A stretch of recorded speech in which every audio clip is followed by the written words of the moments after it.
জীবনে সব সময় ভালো কিছুই ঘটবে এমন কোনো নিয়ম নেই। কখনো কখনো খারাপ সময়ই আমাদের সবচেয়ে বড় শিক্ষক হয়ে ওঠে। আজ এমন কিছু কথা বলবো যা হয়তো তোমাদের জীবনেও কোনো না কোনো সময় সত্যি হয়েছে।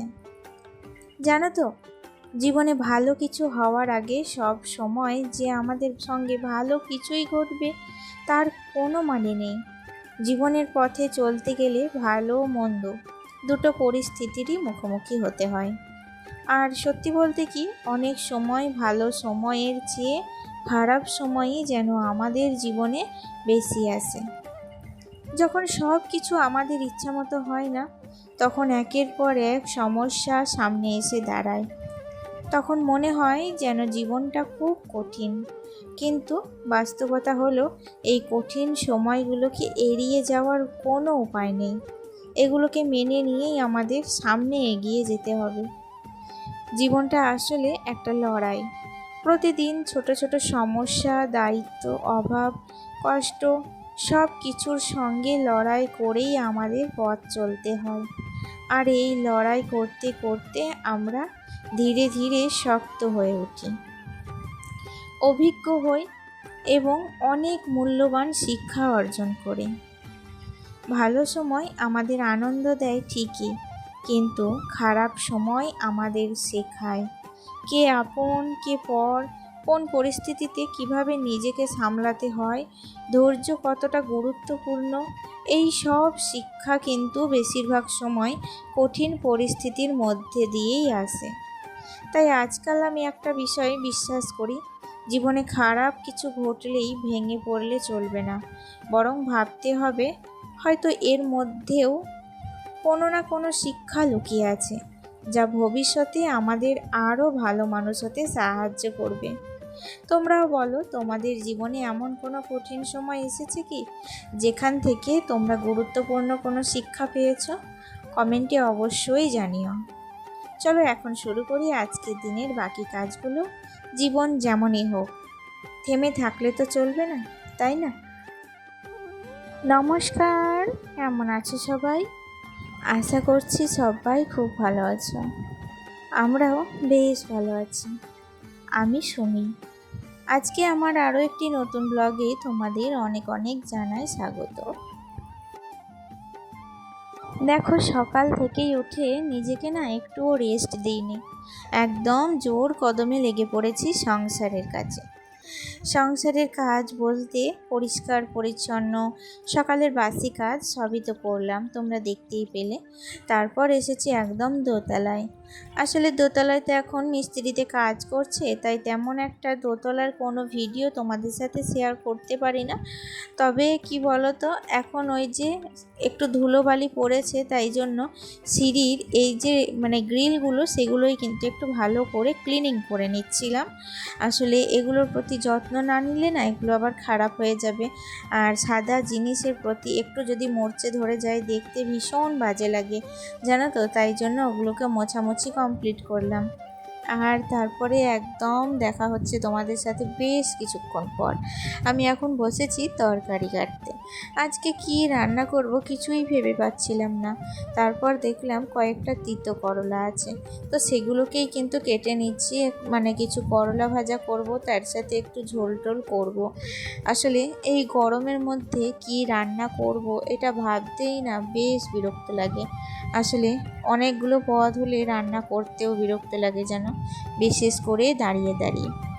আমার বাবার বাড়িতে কিন্তু দাঁড়িয়ে রান্না করার কোনো সিস্টেম নেই, তো সেখানে বসে বসেই রান্না করতে হয়। তো শ্বশুর বাড়ি এসে দাঁড়িয়ে দাঁড়িয়ে রান্না করতে হয়। যাই হোক, তারপরে বাচ্চা হয়েছে একটা সিজার করে, তো সেই কারণে কিনা জানি না আমার প্রচণ্ড পরিমাণে হাতে পায়ে এবং মাজায় ব্যথার সমস্যাটা হয়। বিশেষ করে দাঁড়িয়ে থাকতে পারি না বেশিক্ষণ, তাই জন্য বেশিরভাগ কাজই আমি বসে বসে করতে ভীষণ ভালোবাসি, জানো তো। হঠাৎ করে এতদিন পর আবার একটা ছোট্ট ইঁচড় পেয়েছিলাম, আর আজকে সেটাই রান্না করব। বেশ অফ টাইমে জিনিসপত্র যদি একটু পাওয়া যায় না, রান্না করতে বেশ ভালো লাগে, খেতেও কিন্তু বেশ ভালো লাগে। যদিও ইঁচড়টার কিন্তু একটুখানি কোয়া হয়ে গিয়েছিল, তবুও রান্না করব আজকে এটাই। যাই হোক, তারপর দেখো ওই যে সকালবেলায় বাসনগুলো ধুয়ে রেখেছিলাম সেগুলোকেই এখন আমি ঝুড়ির মধ্যে সাজিয়ে নেব। কারণ কি বলো তো, আমি না তখন তাড়াহুড়ো করে বাসি কাজ করে একদম চলে গিয়েছিলাম ওপর, ঝুড়ির মধ্যে বাসনগুলোকে আর জল ঝরানোর সময় পাইনি। আর এখন একদম এসেছি রান্নাঘরে, এখন একটু রান্নাঘরটাকে গুছাবো, রান্না বান্না করব, এই রকমভাবেই কিন্তু সারা দিনটা কাটাবো। জানো তো, কোনো কিছু পেতে গেলেই কোনো কিছু স্যাক্রিফাইস অবশ্যই করতে হয়, নইলে সেই জিনিসটা কখনোই কিন্তু ভালো হয় না। আর আমিও কিন্তু স্যাক্রিফাইস করেছি, তোমরা অবশ্যই জানো। কিছুদিন আগে বাবুর জন্য সব কিছুই ত্যাগ করতে হয়েছে। তো যাই হোক, এখনও সেই রকম চলছে পর্যায়ে, তবে মোটামুটি ভালো না হলেও অনেকটা কিন্তু এর উপকার আমি পেয়েছি। যাই হোক, দেখো তোমাদের সাথে কথা বলতে বলতে রান্নাটাও বসিয়ে দিয়েছি।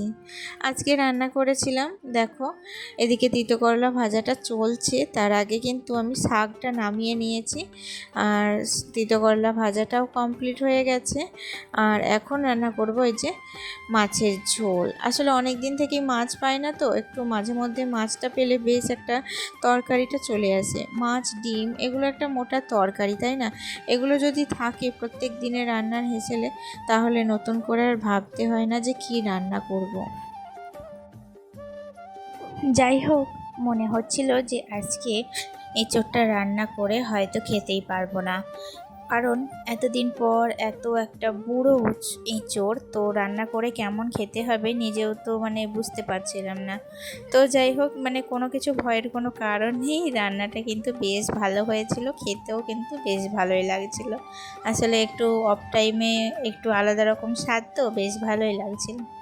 যাই হোক, রান্নাবান্না কমপ্লিট করে দেখো গ্যাস ওভেনটা মুছে নিয়েছি, আর এখন এসেছি ছাদে।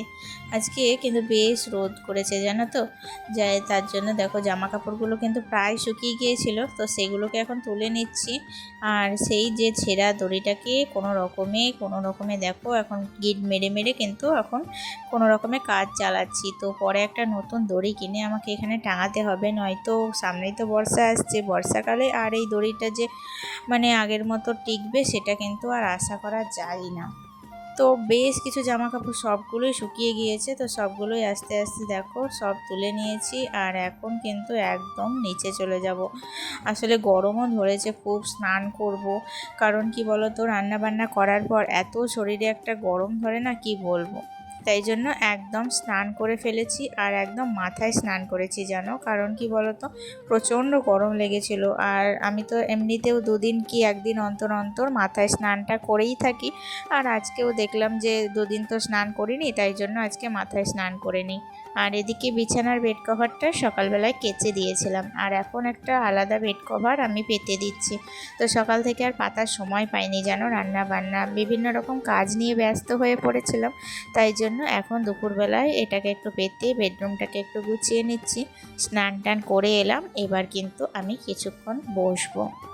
তাহলে বন্ধুরা, চলো আজকের ভিডিওটি এতটুকুই থাকছে, তোমাদের সাথে দেখা হচ্ছে নেক্সট ব্লগে। আজকের ভিডিওটি তোমাদের কেমন লেগেছে অবশ্যই কমেন্টে জানাতে ভুলবে না, পাশে থেকো।